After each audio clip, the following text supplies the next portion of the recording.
দুদিন পরে পরে ফেসবুকে একটা ট্রেন্ড আসে, আর যখনই সেই ট্রেন্ডটা আসে তখনই পুরো ফেসবুক জুড়ে সেই ট্রেন্ডটা চলতে থাকে।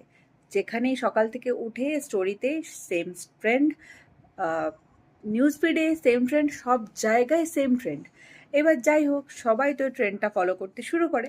এবার কিছু কিছু পাবলিক থাকে যারা সেই ট্রেন্ডটাকে ফলো করতে পারে না, হয়তো তারা জানে না কিভাবে করতে হয়, বা তাদের কারো ইচ্ছে হয় না যে তারা সেই ট্রেন্ডটাকে ফলো করবে। কিন্তু কিছু কিছু পাবলিক আছে যারা ওই নতুন কোনো ট্রেন্ড আসার পরেই সেখানে লেখে যে আমি এই ট্রেন্ডটাকে ফলো করিনি, তাহলে সমাজ কি আমাকে মেনে নেবে? আচ্ছা, এটা কেন?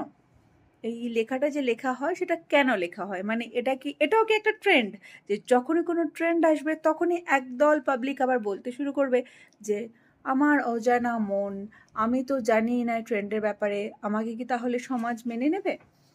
তো এটাও কি একটা ট্রেন্ড বাপু? আপনাদের কি মনে হয় জানাবেন অবশ্যই।